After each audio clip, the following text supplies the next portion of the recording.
শেষ পর্যন্ত আমার খেয়াল এসেছে যে আমাদের মধ্যে ইমানের ঘাটতি পড়েছে। জাতির ভিতরে সবচাইতে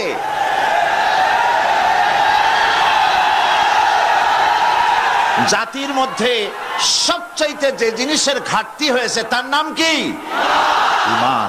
আমি আজকে ঈমানের ব্যাপারে কথা বলবো ইনশাআল্লাহ। সেটা কোন সূরা থেকে আমি শুনায় দেই। সূরা আস-সফের 10 এবং 11 নম্বর আয়াত থেকে আমি তাফসীর শুরু করব ইনশাআল্লাহ। আল্লাহ যদ্দুর নেন, আজকে পারলে পুরোটা আজকে করব, না হয় কালকে করব, না হয় শেষ দিনে পুরোটা শেষ করে ফেলবো বেমাশিয়াতিল্লাহ তাআলা। আমি আল্লাহর কাছে সাহায্য চাই যে কথাগুলি পড়লে পরে এই সময় গোটা জাতির জন্য উপকার হবে, আমার জন্য, আমার দেশের জন্য, আমার জাতির জন্য, আমার মাজলুম জনতার জন্য যে কথাগুলি ফায়দা হবে, আল্লাহ পাক সেই কথাগুলি যেন বলার তৌফিক তারে গোলামকে এনায়েত করেন। কোরআনের কেউ যদি প্রশ্ন করে যে কোরআনের মূল টার্গেট কি জিনিসের দাওয়াত মানুষের সামনে কোরআন পেশ করেছে, তাহলে বলতে হয় যে দাওয়াতটা দিয়েছে সর্বপ্রথম সে দাওয়াতের নাম হচ্ছে ঈমান। সে দাওয়াতের নাম ঈমান। বিস্তারিত কথা আমি সামনে বলবো। তো আমি এখন যে জিস্ট সাংবাদিক ভাইদের জন্য বলতে চাই সেটা হলো এই যে মুমিন ব্যক্তির নিকট ইসলামের সর্বপ্রথম দাবি হচ্ছে ঈমান। আর এই ঈমান আল্লাহ এবং তার রাসূলের পেশকৃত কতগুলি বিষয়ের প্রতি নিঃশর্ত বিশ্বাসের নাম হচ্ছে ঈমান। শুধু নামাজ, রোজা এবং উমরা পালনের মাধ্যমে ঈমানের দাবি পূরণ হয় না। জীবনের সকল দিক এবং বিভাগে আল্লাহ এবং রাসূলের পূর্ণাঙ্গ নিঃশর্ত আনুগত্যই ঈমানের দাবি। এর বিপরীত আচরণের নাম মুনাফিকি বা কুফরি। আমাদের দেশে দুর্ভাগ্যজনকভাবে, অত্যন্ত দুর্ভাগ্যজনকভাবে রাষ্ট্রীয় পৃষ্ঠপোষকতায় ঈমানের বিপরীত কার্যক্রম শুরু হয়েছে। যেমন আগুনকে সম্মান প্রদর্শন করা, ভাস্কর্যের নামে যত্রতত্র মূর্তি নির্মাণ করা, মানুষের প্রতিকৃতি ছবি স্থাপন এবং তাতে মাল্যদান করে মাথা নিচু করে সম্মান প্রদর্শন করা,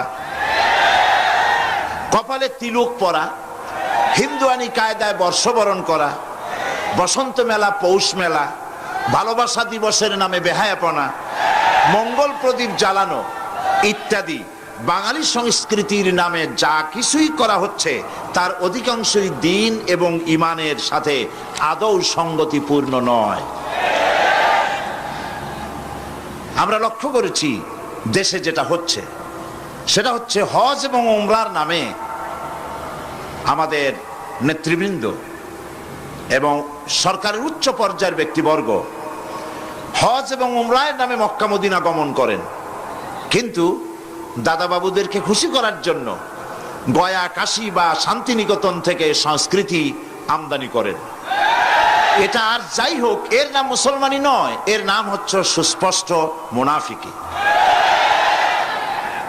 এখন অবস্থা দৃষ্টে যা আমরা দেখতে পাচ্ছি তা হলো এই, ধর্মনিরপেক্ষতার নামে ইসলামের ইতিহাস, ঐতিহ্য, সংস্কৃতি চিরতরে মুছে ফেলার জন্য মারাত্মক ষড়যন্ত্র চলছে। আরেকটি বিষয় হলো দেশে জনগণের নিকট তাওহীদের ধারণা স্পষ্ট না থাকার কারণে শিরক আর বেদাত মারাত্মক আকার ধারণ করেছে। সওয়াবের নিয়তেই লোকেরা অজ্ঞতাবশত শিরক করছে, পীর পূজা, মাজার পূজা, আস্তানা পূজা করে মানুষ তাদের ঈমান নষ্ট করছে। অন্যদিকে সাধারণ মানুষের অজ্ঞতার সুযোগ নিয়ে স্বার্থান্বেষী মতলববাজ কিছু লোক নিজেদেরকে অলি সম্রাট, সুফি সম্রাট, হুসনাক সম্রাট ইত্যাদি দাবি করে ইসলামের বিকৃত ব্যাখ্যা দিয়ে জনগণকে বিভ্রান্ত করছে। তাসাউফের মতো মহান এবং পবিত্র বিষয়টিকে ব্যবসার হাতিয়ার বানিয়ে ওরস শরীফ, গোসল শরীফ, নরস শরীফ, খসরস শরীফ এর নামে কুল্লু শরীফ করে মুসলমানদেরকে বিভ্রান্ত করছে।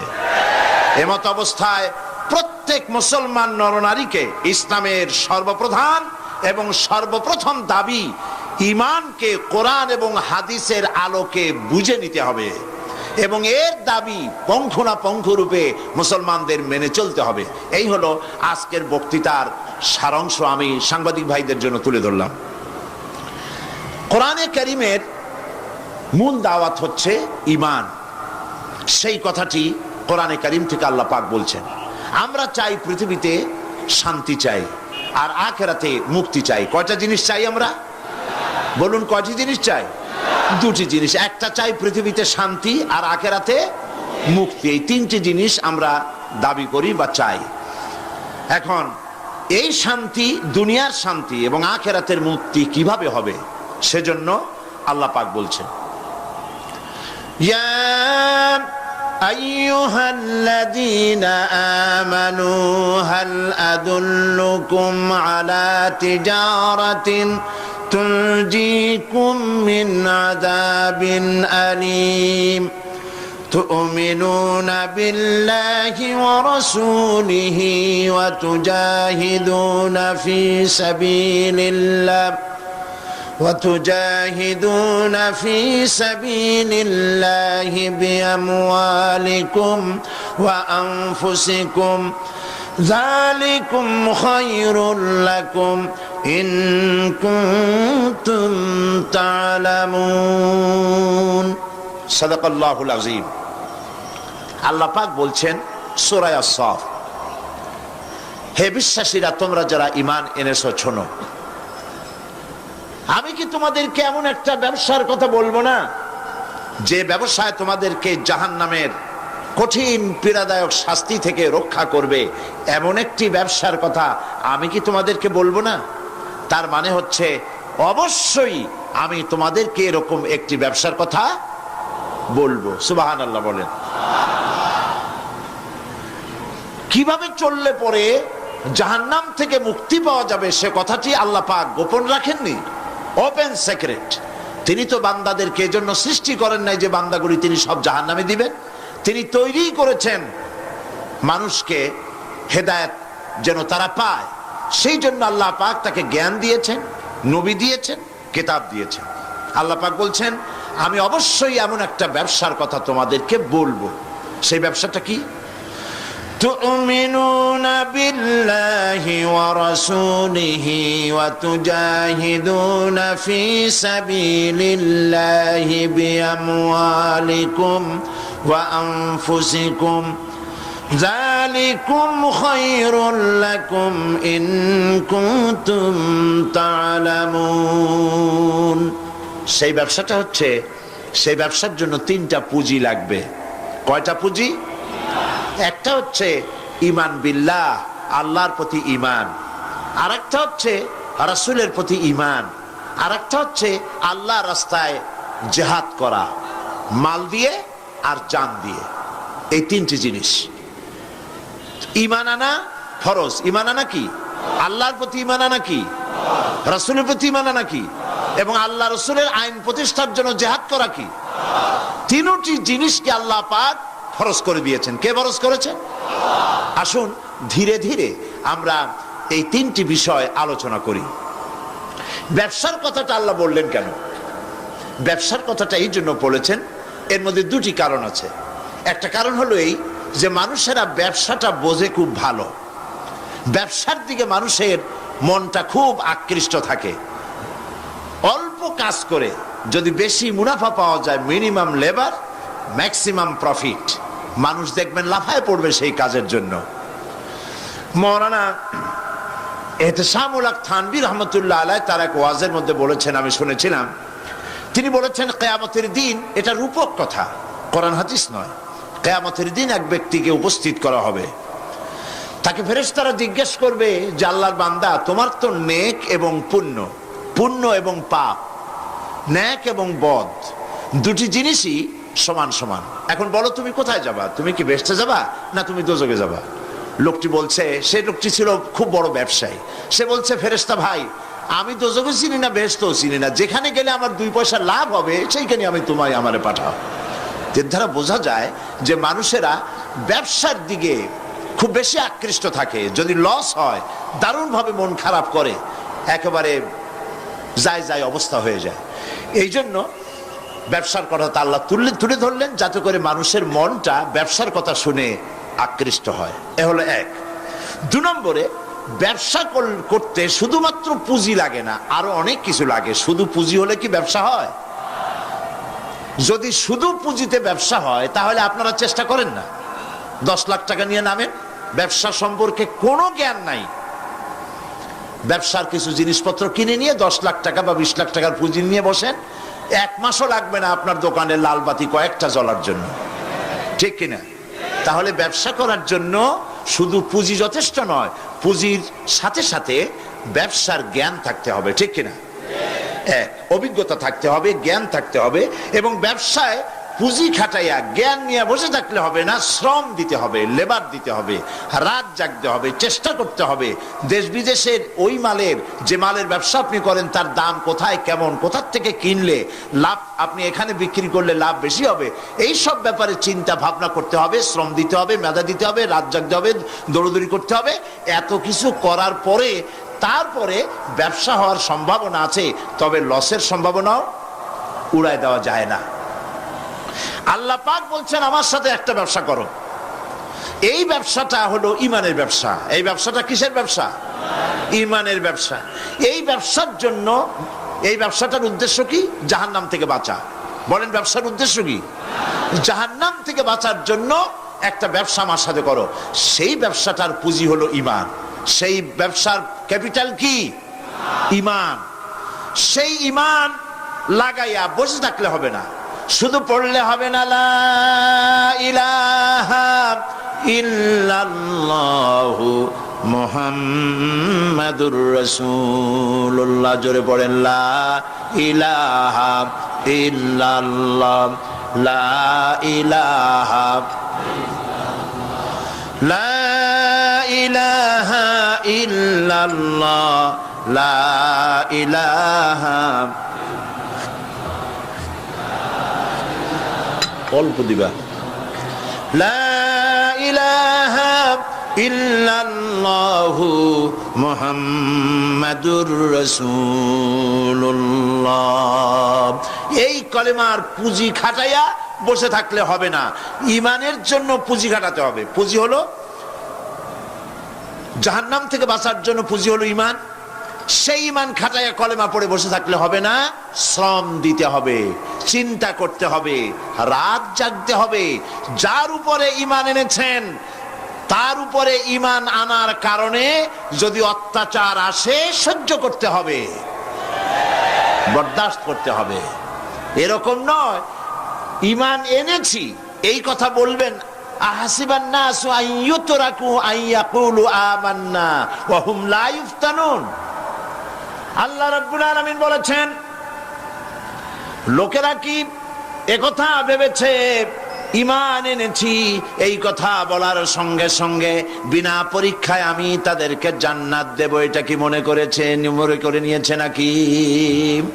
ওয়া হুম লা ইফতানুন। তাদেরকে পরীক্ষা করা হবে না? অবশ্যই পরীক্ষা করা হবে। শুধু ঈমান এনেছে এই পুঁজি ঘাটালে হবে না, পরীক্ষা দিতে হবে, কষ্ট করতে হবে, মার খাইতে হবে, জেলে যেতে হবে, পরিশ্রম করতে হবে। এই ময়দানই হচ্ছে উত্তপ্ত ময়দান। এই ময়দান কি ময়দান? এইটা কুসুমাস্তীর্ণ নয়, এটা কণ্টকাকীর্ণ ময়দান। সুতরাং আল্লাহ পাক বলছেন পরীক্ষা দিতে হবে। এই ঈমান আনলে পরে ইমানের পুঁজি খাটাইয়া, তুমি যেমন ব্যবসার পুঁজি দিয়া চুপ করে বসে থাকলে যেমন ব্যবসা হয় না, এখানেও ব্যবসা হবে না কলেমা পড়িয়া। শুধু কলেমা পড়তে হবে, বিশ্বাস করতে হবে, এটার জন্য কাজ করতে হবে এবং কালেমা ভিত্তিক শাসন প্রতিষ্ঠার জন্য আন্দোলন করতে হবে, ময়দানে থাকতে হবে। আর এই কাজগুলি করলে পরে তখন আল্লাহ রাব্বুল আলামিন রাজি হবেন, খুশি হবেন, এর পূর্বে নয়। তবে দুনিয়ার ব্যবসা করতে গেলে সেই ব্যবসায় লাভও আছে, নোকসানও আছে। আল্লাহ রাব্বুল আলামিন বলেন, আমার সঙ্গে যে ব্যবসাটা করবে ওই ব্যবসাটা হচ্ছে তিজারাতান লান তাবুর। আমার সাথে যে ব্যবসা করবে এই ব্যবসায় নোকসানের কোনো সম্ভাবনা নাই, কোনো লস নাই। বাঁচলেও লাভ, জেলে গেলেও লাভ, ফাঁসির মঞ্চে চললেও লাভ, মরে গেলেও লাভ, মার খাইলেও লাভ, এটা সব জায়গায় লাভ আর লাভ। সুবহানাল্লাহ বলতে ইচ্ছে করে না? কারণ তুমি মার খাচ্ছ কার জন্যে? জেলে যাচ্ছ কার জন্যে? ফাঁসির মঞ্চে চড়ছ কার জন্যে? সুতরাং তোমার তো কোনো দুঃখ থাকার কথা নয়, তোমার তো কোনো চিন্তা থাকার কথা নয়।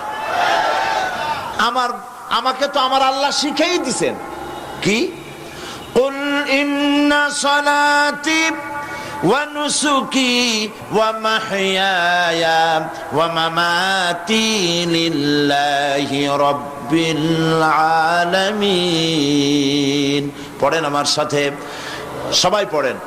ইন্না সালাতি ওয়া নুসুকি ওয়া মাহইয়ায়া ওয়া মামাতি লিল্লাহি রাব্বিল আলামিন। আল্লাহ পাক বলেন, বলো নিশ্চয়ই আমার নামাজ, আমার কুরবানি, আমার হায়াত, আমার মওত সবকিছু আল্লাহ রাব্বুল আলামিনের জন্য। কার জন্য? তাহলে মুমিনের কি কোনো দুঃখ থাকার কথা, কোনো কষ্ট থাকার কথা? নিশ্চয়ই নয়। মুমিন সর্বাবস্থায় আল্লাহর উপরে রাজি থাকবে, খাইরিহি ওয়া শাররিহি মিনাল্লাহি তাআলা। আমার উপরে যদি কোনো বিপদ আসে অথবা আমার যদি কোনো সুখ আসে, সবকিছু কার পক্ষ থেকে? হয়রান হওয়ার, পেরেশান হওয়ার কোনো কারণ নাই। আমার জন্য যা হয় তার মধ্যে কল্যাণ আছে। আমি বুঝি না কল্যাণটা কত দূরে, তবে কল্যাণ হবেই হবেই ইনশাআল্লাহ। আল্লাহ পাক বলছেন, শোনো, আল্লাহর উপরে ঈমান আনতে হবে। তুমিনুনা বিল্লাহ। আমরা কি জাহান্নাম থেকে বাঁচতে চাই? তাহলে আল্লাহ পাক বলছেন আমার উপর ঈমান আনো। এখন আল্লাহর উপর ঈমান আনার জন্য 4টি শর্ত আছে। কয়টি শর্ত? মুখস্থ করেন। আল্লাহর উপর ঈমান আনার জন্য 4টি শর্ত।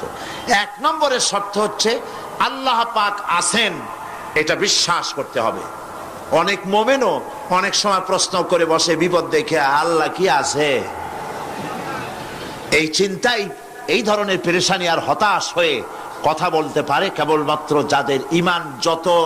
যাদের ঈমান যত দুর্বল, বিপদে তারা তত বেশি হতাশ হয়। আর ঈমান যত সবল, সে জানে যে আল্লাহ পাকের ফয়সালার অতিরিক্ত কিচ্ছু হবে না, যা হবে সবটাই আমার আল্লাহর ফয়সালা। কার ফয়সালা? সুতরাং আল্লাহ পাকের উপরে ঈমানটা আনতে হলে 4টি শর্ত লাগবে। আমি আশা করি এই কথাগুলি, আমি আল্লাহর সাহায্য চাচ্ছি, আল্লাহ যেন বলার তৌফিক দেন এবং আমাদের বোঝার তৌফিক দেন। একটা হচ্ছে আল্লাহর উপরে ঈমান এনেছি, এই কথাটা বললেই হবে না। ঈমান এনেছি, 4টি শর্ত লাগবে। প্রথম হচ্ছে আল্লাহ আছেন, এটা স্বীকার করতে হবে, বিশ্বাস করতে হবে। 2 নম্বরে আল্লাহর গুণাবলী সহ আল্লাহকে বিশ্বাস করতে হবে। 3 নম্বরে আল্লাহর ক্ষমতাটাকে স্বীকার এবং বিশ্বাস করতে হবে। 4 নম্বরে আল্লাহ পাকের আদেশ এবং নিষেধ এর উপরে বিশ্বাস করতে হবে। আসুন একটা একটা করে আলোচনা করি। 1 নম্বরে আল্লাহ আছেন। আমার মনে হয় এই ব্যাপারে বক্তৃতা করার কোনো দরকার নাই, কারণ আল্লাহ নাই এই চিন্তা যারা করে তাদের এই মাহফিলে এসে বসার কোনো জরুরত নেই, ঠিক কিনা? তা আমি ধরে নিতে পারি যে যারা আসছেন, বসে আছেন, দাঁড়ায় আছেন, সব আল্লাহরে বিশ্বাস করে। সুবহানাল্লাহ। আল্লাহ ছিলেন, আছেন, থাকবে। যারা বিশ্বাস করে না, এগুলো পোড়া কপাল, ঠিক কিনা? এই পোড়া কপালে। তবে আমি যদ্দূর লেখাপড়া করেছি, যদ্দূর আমি পড়াশোনা করেছি, তাতে আমি দেখেছি আল্লাহ সম্পর্কে সন্দেহ পোষণ কোনো কৃষক করে না, কোনো রিক্সাওয়ালা করে না, কোনো কুলি মজুর করে না, কোনো চিলেবাদাম বিক্রেতা করে না, কোনো মাঝিরা, নৌকার মাঝিরা করে না, সাধারণ মানুষেরা করে না। আল্লাহর ব্যাপারে কোনো সন্দেহ পোষণ করে না। সন্দেহ পোষণ করে কারা? বুদ্ধির ঠেলায় মাথায় চুল নাই যাদের। ওই কয়েকটা পাতা ইংরেজি বই পড়ছে, আরে থামো, ওই আরে নাইছো না, থামো। তো কথা হচ্ছে যে ইউনিভার্সিটিতে কয়েকদিন ঘোরাফেরা করছে, শান্তিনিকেতন থেকে ফায়েজ ও বারাকাত লাভ করেছেন। এরপরে বলছে কয় সব বুঝেছি। লোকেরা জিজ্ঞেস করে বাবাজি কি বুঝেছ? কয় দেয়ার ইজ নো গড। ওর বাপের মাথা বুঝছে, আল্লাহ বলতে কেউ নাই, লেখাপড়া করে এইটা বুঝছে। হায় রে কপাল পোড়া।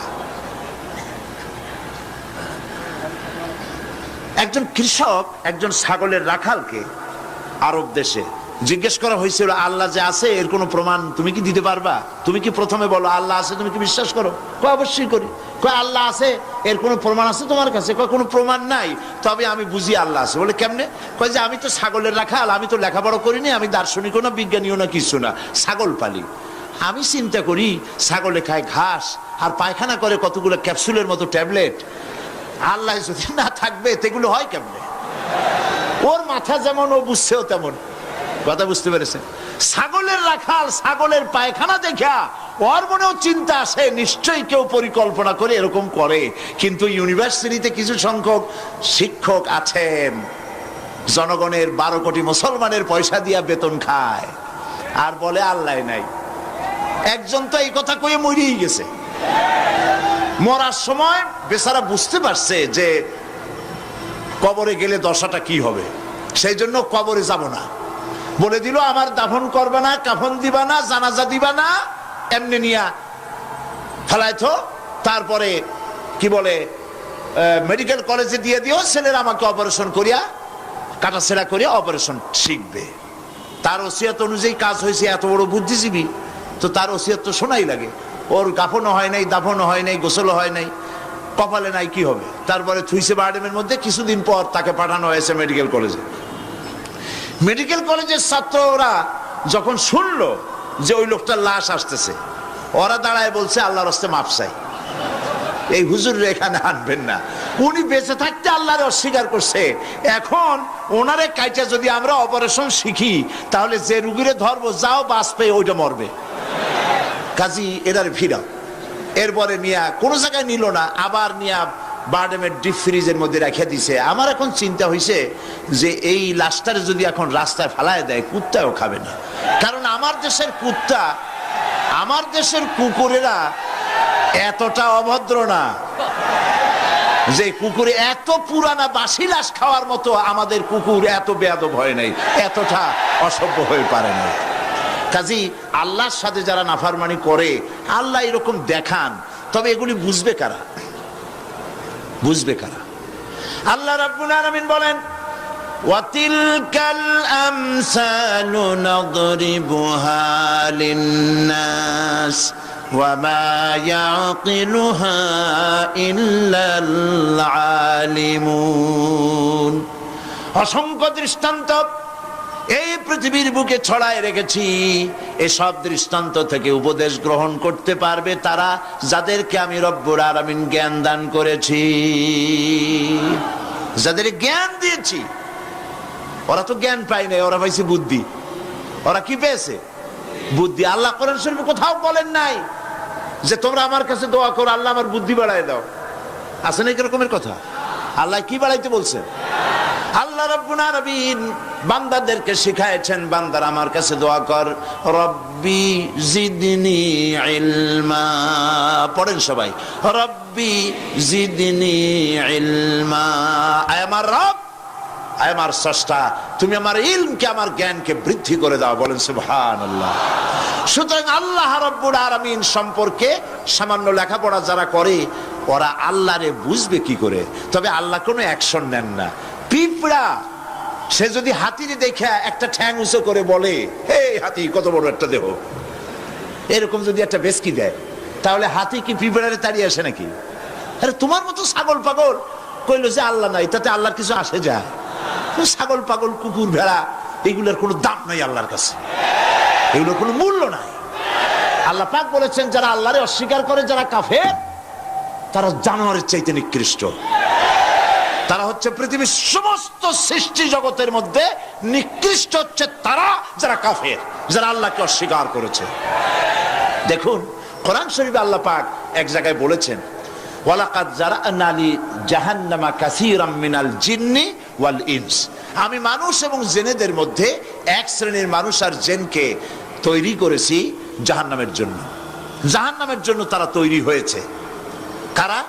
লাহুম কুলুবুন লা ইয়াফকাহুনা বিহা, যাদেরকে অন্তঃকরণ দিয়েছি, এই অন্তঃকরণ দিয়ে সব বুঝলো, এই বিবেক দিয়ে সব বুঝলো, কিন্তু আমারে বুঝলো না, আমার সৃষ্টি বুঝলো না।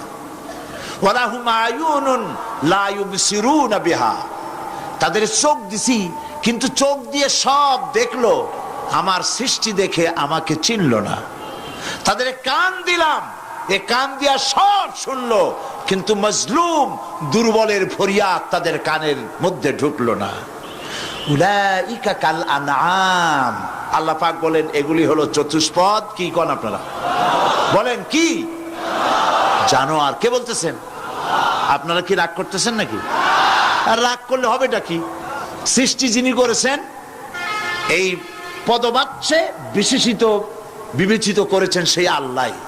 আল্লাহ পাকই বলছেন বিবেক দিলাম, আমাকে চিনলে না, চোখ দিলাম, আমার সৃষ্টি দেখে আমাকে উপলব্ধি করলে না, হেদায়েত পেলে না, কান দিলাম, হক শুনলে না।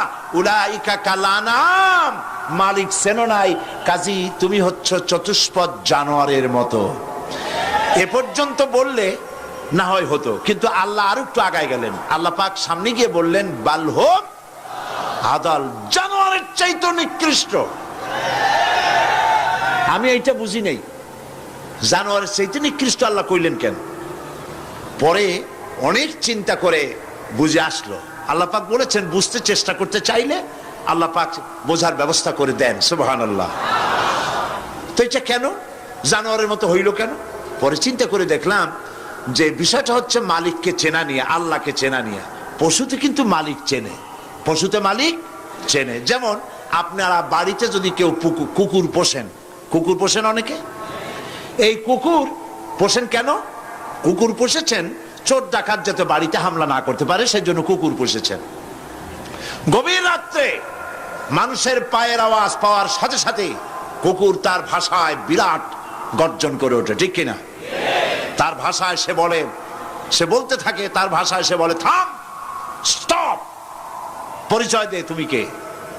এখন ওই লোকটা যদি মালিক হয়, বাড়ির মালিক, কুত্তার মালিক, তাহলে সে যখন বলে এই কুকুর একটা নাম রাখে, ডবলু বল্টু কিছু একটা রেখে দেয়, তো কুত্তার নাম ধরে কুত্তারে ডাক দিল থাম, কুত্তা তখন বোঝে আমি তো ভুল করছি, এ তো আমার মালিক। কুত্তা তখন কাছে চলে যায়, গায়ে লেজ নাড়াইয়া গায়ে বুলাতে থাকে। লেজ নাড়ানো মানে কুত্তায় গ্রিন সিগন্যাল দিয়ে দিছে, আপনি যাইতে পারেন, আপনার কোনো অসুবিধা নেই বাড়িতে ঢোকার ব্যাপারে।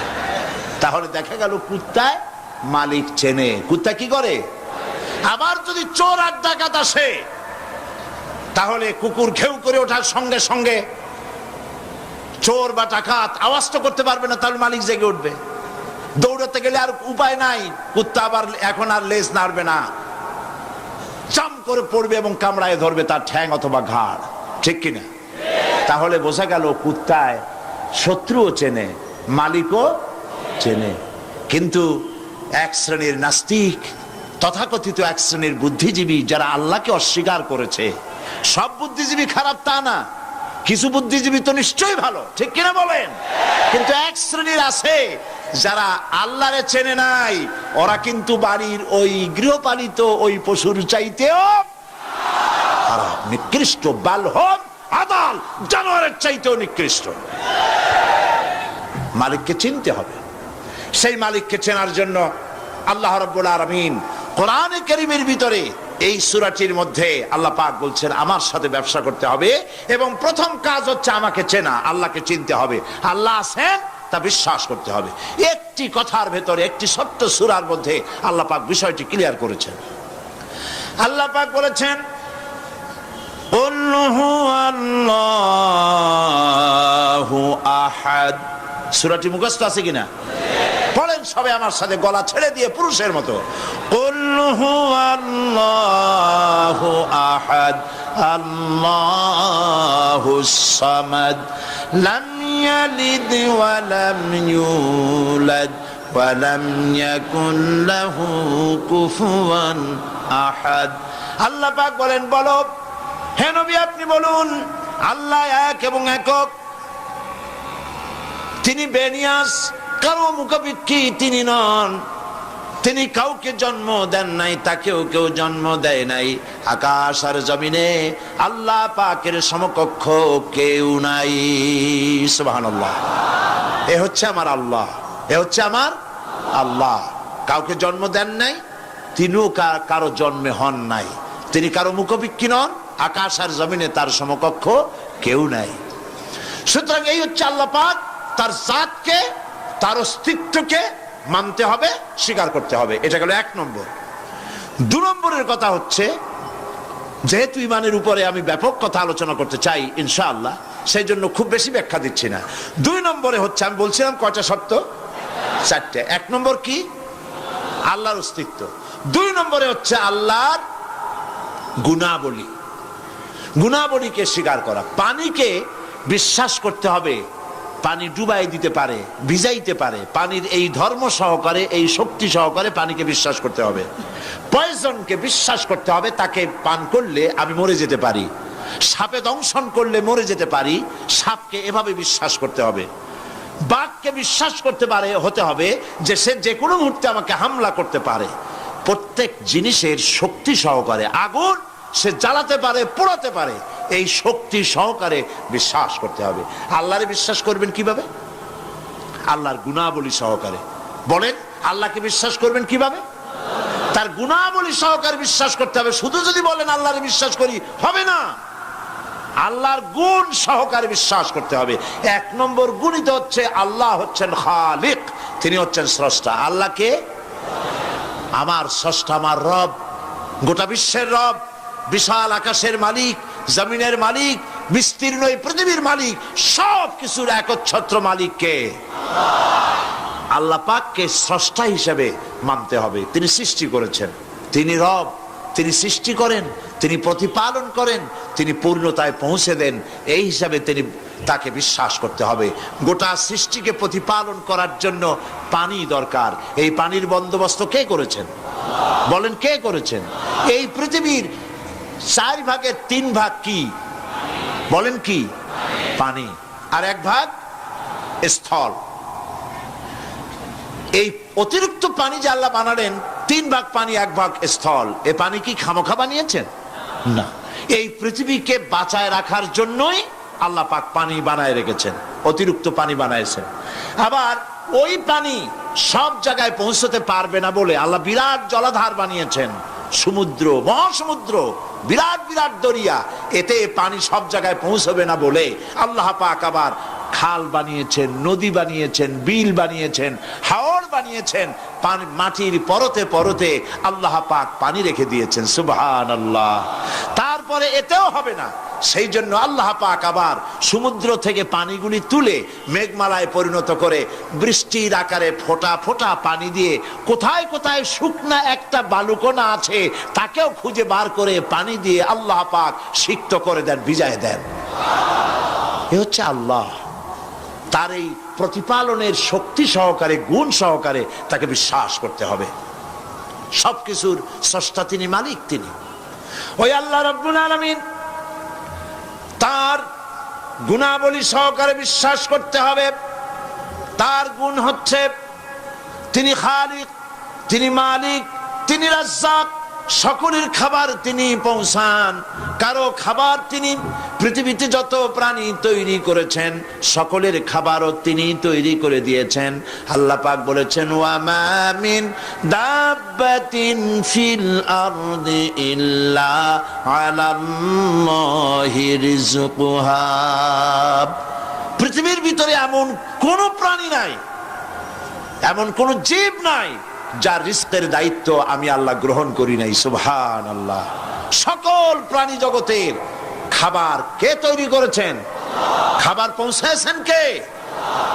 একটা দৃষ্টান্ত দেই, যেহেতু আজকে এই বিষয় আমি বলবো না, একটা দৃষ্টান্ত দেই বোঝার জন্য। আপনারা মুরগির ডিম দেখছেন নিশ্চয়ই, অন্যান্য পাখির ডিমও দেখেছেন। এই ডিমের ভিতর থেকে বাচ্চা হয় ডিমের কোন অংশ দিয়ে? ভেতরের কুসুমটা দিয়েই কি হয় বলে? বাচ্চা হয়। বাচ্চা যখন ডিমের ভিতরে হলো তখন তার প্রাণ আসছে। এই প্রাণ আসার পর প্রাণ আসার সাথে সাথে বাচ্চার ক্ষুধার উদ্রেক হয়েছে, খাবেটা কি? ডিমের ভিতরে খাবার পৌঁছতে গেলে ডিম তো ফেটেই যাবে, বাচ্চা মরে যাবে। এখন খাবারটা দুনিয়ার কোন বিজ্ঞানী ডিমের পেটের মধ্যে, ডিমের মধ্যের বাচ্চাকে খাবার পৌঁছতে পারবে কি? তাহলে ওই ডিমের মধ্যে বাচ্চাটাকে খাবার কে দেন? কিভাবে দেন দেখছেন আপনারা? কুসুমের বাইরে যে সাদা অংশটা থাকে এটা হচ্ছে প্রোটিন, এটা হচ্ছে খাদ্য। যতদিন এই বাচ্চাটা কুসুমের ভিতর থেকে বাচ্চায় পরিণত হয়ে যতদিন ডিমের মধ্যে থাকা লাগবে, 18 দিন বা 19 দিন যতদিন থাকা লাগবে, ততদিনের খাদ্য ওর চতুর্পাশে রেখে দেওয়া হয়েছে। সবটুকুন খেয়ে খেয়ে যেদিন তার সবটা সাদা অংশ খাওয়া হয়ে গেল, তখন ঠোঁট দিয়ে পাতলা পর্দাকে ফাটায় দিয়া পৃথিবীর মাঝে বেরিয়ে আসে। এই বাচ্চাটির খাবার কে দিয়েছে? আল্লাহ পাক। সমস্ত প্রাণীর খাদ্য তিনি পৌঁছে দিয়েছেন, কোন জিনিস তিনি বাকি রাখেন নাই। আল্লাহকে বিশ্বাস করতে হবে, তিনি রাজ্জাক, তিনি খালেক, তিনি রব, তিনি স্রষ্টা। এই আল্লাহ পাকের যে 99টি নাম আছে, সমস্ত নাম হচ্ছে গুণবাচক নাম। এই গুণবাচক নাম দিয়ে তার গুণ সহকারে তাকে বিশ্বাস করতে হবে। গেল 2 নম্বর। কয়টা বলেছিলাম শর্ত? 3 নম্বর হচ্ছে আল্লাহ পাকের ক্ষমতা। আল্লাহরে বিশ্বাস করবেন ক্ষমতা দিয়ে। কি দিয়ে বিশ্বাস করবেন? ক্ষমতা দিয়ে। কি ক্ষমতা? আল্লাহ রাব্বুল আলামিন তার ক্ষমতা হচ্ছে দিনকে রাত বানাতে পারেন, রাতকে দিন বানাতে পারেন, সাগরকে নগর বানাতে পারেন, নগরকে সাগর বানায় দিতে পারেন, পথের মানুষ ধরে, রাস্তার মানুষ ধরে প্রেসিডেন্ট বানায় দিতে পারেন, আবার প্রয়োজনে ফাঁসির মঞ্চে চড়াই দিতে পারেন। আল্লাহ রাব্বুল আলামিন জিন্দাকে মৃত্যু করেন, মৃত্যুকে জিন্দা করেন। সবকিছুর ক্ষমতা। ইন্নাল্লাহা আলা কুল্লি শাইইন কাদির। সমস্ত জিনিসের উপরে ক্ষমতা রাখেন কে? জোরে বলুন। সব জিনিসের উপরে প্রচন্ড ক্ষমতার মালিক।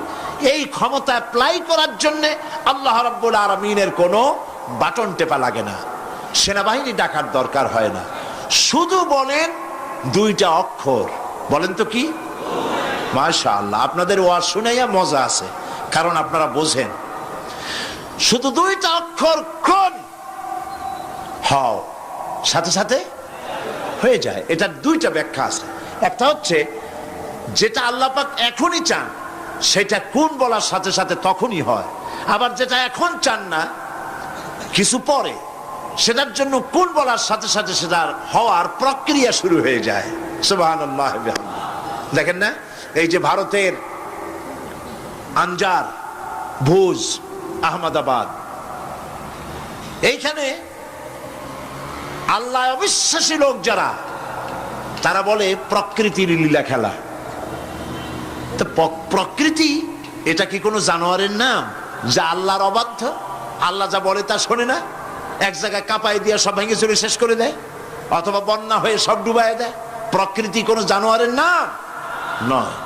আল্লাহ পাক যখন যা ইচ্ছা করেন, ফাআলুল লিমা ইউরিদ, যা খুশি যা খুশি তাই করেন। আল্লাহর ইচ্ছে হয়েছে, কোন বলেছেন। সঙ্গে সঙ্গে এ পর্যন্ত খবর যা পাওয়া গেছে, মৃতের সংখ্যা 2 লাখের ওপরে। আল্লাহ পাক ইচ্ছে করলে সব জায়গায় এটা করে দিতে পারেন। আমি ভূমিকম্প কেমনে হয় আমি সেটা দেখেছি। আজ থেকে কয়েক বছর আগে ক্যালিফোর্নিয়া, আমেরিকার একটি স্টেট, লস অ্যাঞ্জেলেসে ভূমিকম্প হয়েছিল। ওই দেশে রাস্তা আছে 2 তলা, 3 তলা, 4 তলা, ফ্লাইওভার গুলি 3 তলা, 4 তলা পর্যন্ত। এই দৃশ্যটা ওয়াশিংটনের নাসা, যেখানে মহাশূন্য গবেষণাগারের কয়েকটা অফিস আছে, তার একটি অফিস আছে ওয়াশিংটনে। সেইখানে আমাকে নেওয়া হলো এবং আমি দেখলাম বিরাট স্ক্রিন, সেই পর্দায় দেখানো হলো ভূমিকম্পের দৃশ্য। দরিয়ার ভিতরে পানি যেমন রোলিং হয়, তুফান হয়, এইভাবে করে যখন ভূমিকম্প শুরু হলো, তখন ক্যালিফোর্নিয়ার রাস্তাঘাট মাটিগুলি বিল্ডিংগুলি দেখতেছিলাম, মাটির মধ্যে দরিয়ার মতো তুফান হচ্ছে এরকম করে। পাটিসাপটা পিঠা আপনারা দেখেছেন বা ডিমের মামলেট দেখেছেন, এইটা যেমন জড়ায়, দোতলা তিনতলা রাস্তাগুলি একটার পর একটা পেঁচাইয়া দুমড়ে মুচড়ে মুহূর্তের ভিতরে, 1 মিনিট তো নয়, কয়েক সেকেন্ডের ভিতরে সব শেষ হয়ে গেল, লন্ডভন্ড হয়ে গেল। এইখানে কোনোদিন মানুষের বসতি ছিল বলে তার কোনো প্রমাণ নাই। কিন্তু দুর্ভাগ্যজনক সত্য এই, মানুষ এগুলি চোখে দেখে তারপরেও বিশ্বাস করতে পারে না। কপাল পোড়া, এগুলো কি কপাল পোড়া, বিশ্বাস করতে পারে না। ক্ষমতায় যে যখন থাকে তখন চতুর্দিকে অন্ধকার দেখে, মনে করে যে এ ক্ষমতা আর আমার হাত থেকে যাবে না, যা খুশি তাই করব। কিন্তু তোমাকে নিয়ন্ত্রণ করার আরেকজন আছেন, আছেন কিনা? সেজন্য আল্লাহ পাক বলেছেন ওয়ামুদ্দুহুম ফি তুগয়ানিহিম ইয়ামাহুন, আমি যারা সীমা লঙ্ঘন করে আমি ঢিল দেই, একশোটে ধরি না, ঢিল দেই, দেখি কদ্দুর পারো। এই জন্য তো ফেরাউন বেঁচে ছিল 950 বছর। কোন কোন কেতাবে লেখা আছে 950 বছর হায়াত পেয়েছিল, জানি না কত বছর পাইছিল। 950 বছরের ভেতরে একদিন তার সর্দিও হয় নাই। ও যেন বলতে না পারে যে যদি আমার অসুখ বিসুখ হইতো তাও তো আমি আল্লাহ তোমারে ডাকতাম। মানে মুনাফিক, কাফের, বেঈমান, অহংকারী, আল্লাহ সুযোগ দেন, পাপিষ্ঠকে সুযোগ দিয়ে দেন। এই কথা যেন বলতে না পারে যে আল্লাহ আর যদি 6টা মাস সময় পাইতাম তাহলে আমি ভালো হয়ে যেতাম। এরকমও সুযোগ দেওয়া হয় না। ঠিক আছে, করতে থাকো, দেখি কদ্দুর পারো।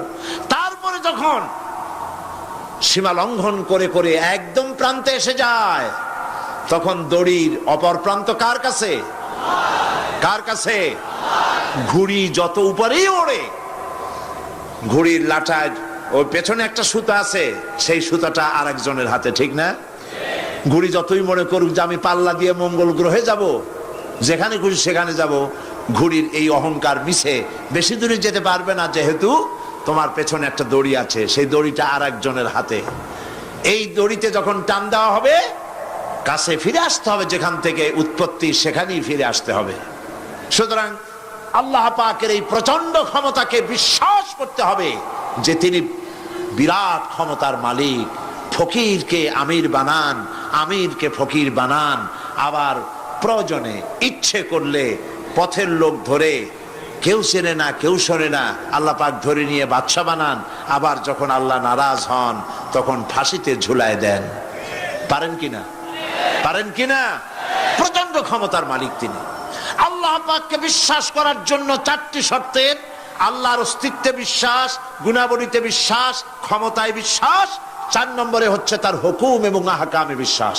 আল্লাহ পাক যে সব আদেশ করেছেন, নিষেধ করেছেন, সেগুলি মানতে হবে। আল্লাহ যা হুকুম করেছেন তা মানতে হবে, যা নিষেধ করেছেন তার থেকে ফিরতে হবে।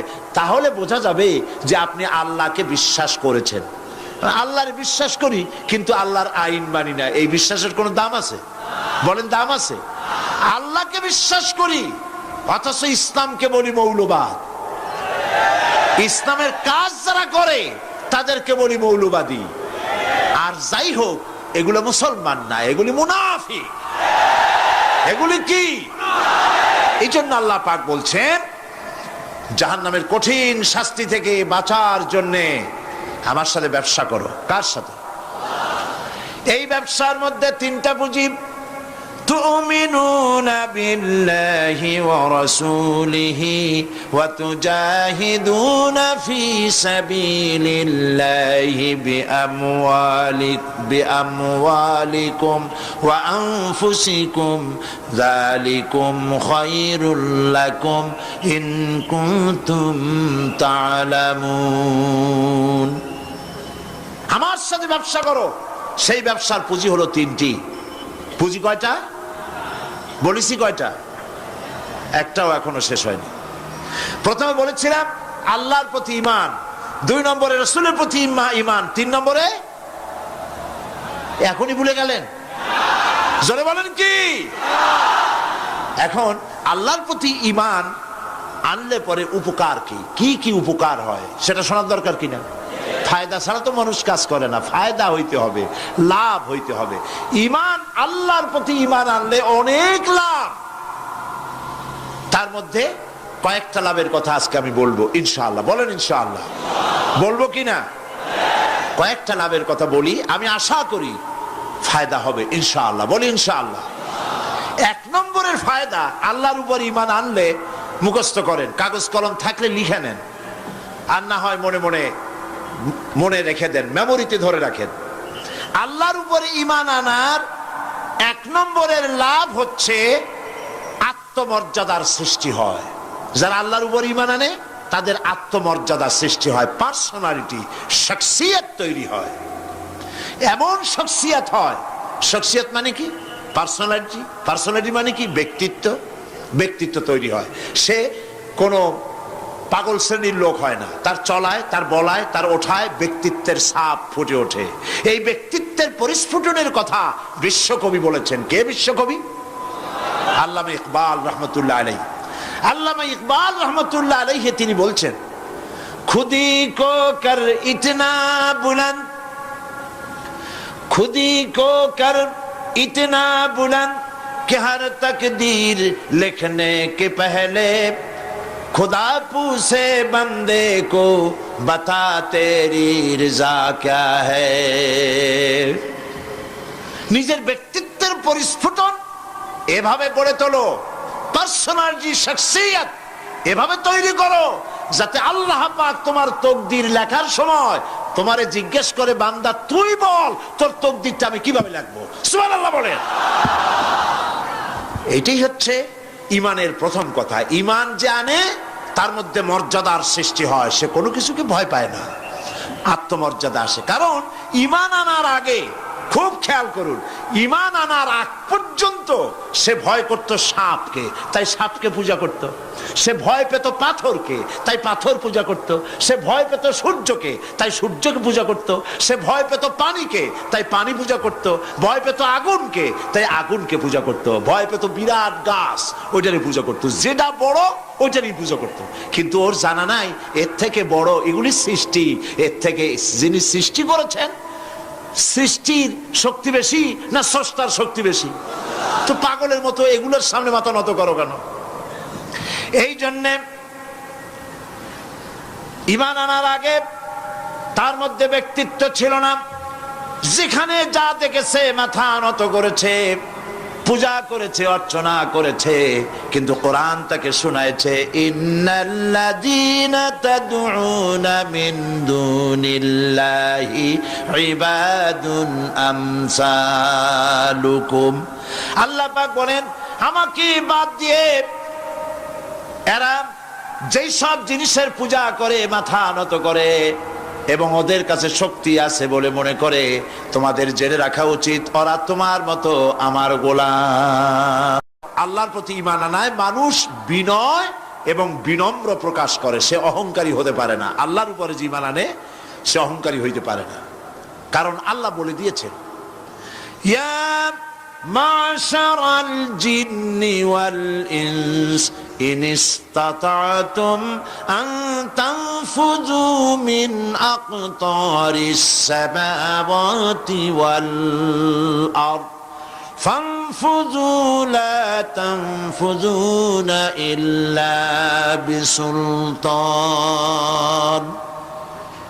যারা অহংকারী, যারা স্বৈরাচারী, যারা জালিম, আল্লাহ পাক তাদেরকে বলছেন, হে পৃথিবীর মানুষেরা, জেনেরা, যদি সম্ভব করতে পারো, আমার আইন ভালো লাগে না, আমার ইসলাম পছন্দ হয় না, আমার আলেম ভালো লাগে না, আমার কোরআন ভালো লাগে না, অবস্থা যদি এমনটি হয়, বেরিয়ে যাও, বেরিয়ে যাও।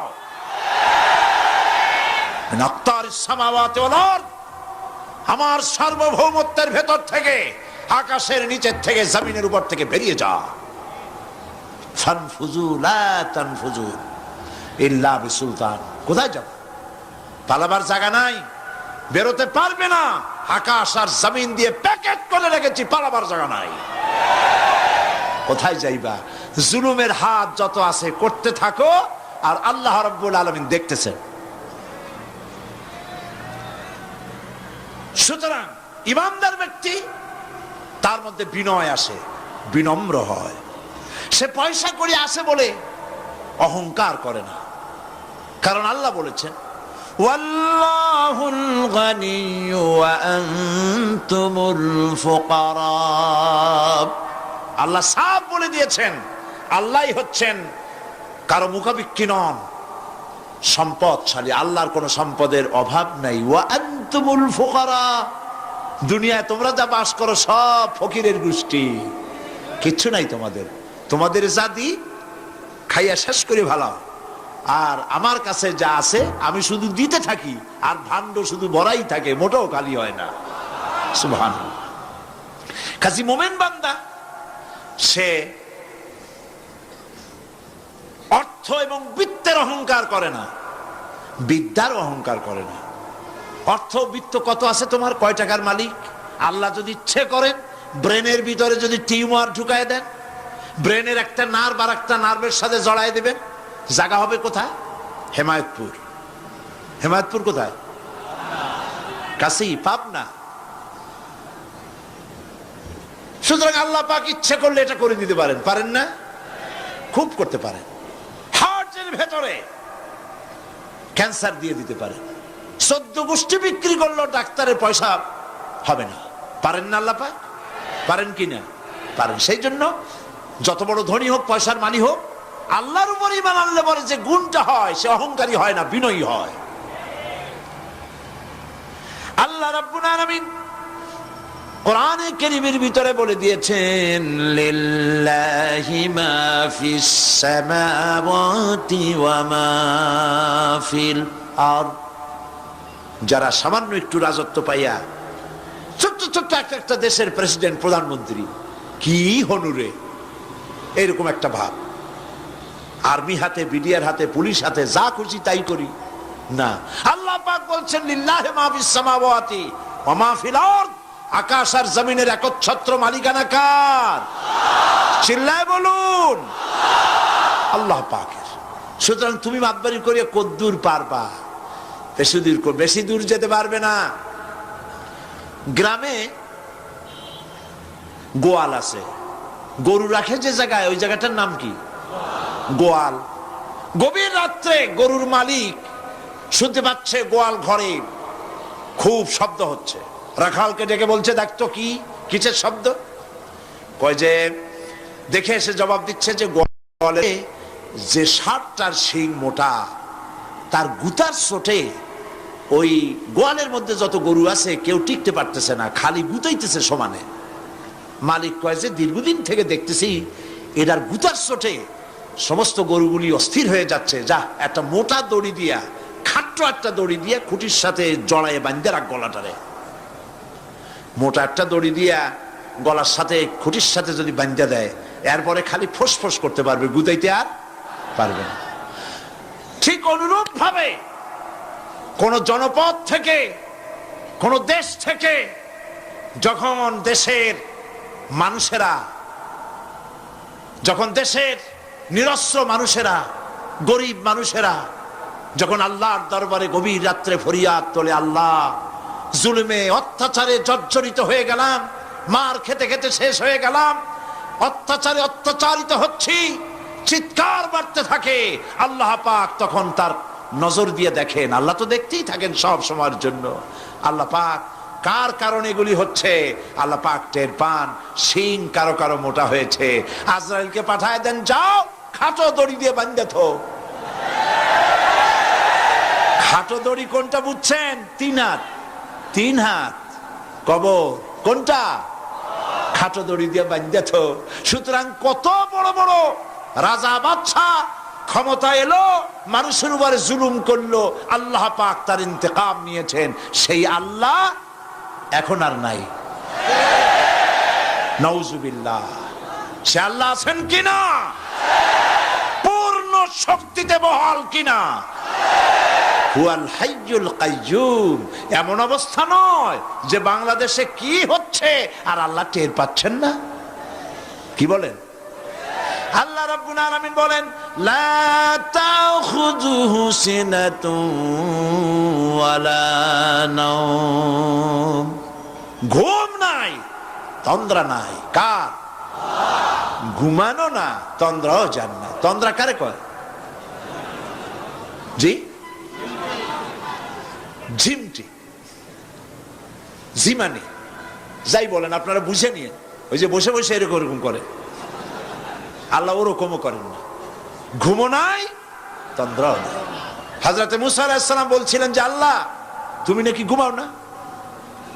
মুসা আলাইহিস সালাম তো খুব আদরের নবী, আল্লাহ পাকের খুব আদরের নবী, দারুণ আদর। আল্লাহ পাক বলছেন মুসা আমি তোমারে আমার জন্য বানাইছি। সুবহানাল্লাহ। কোরআন শরীফে আছে আল্লাহ পাক বলছেন মুসা আমি তোমারে আমার জন্য বানাইছি।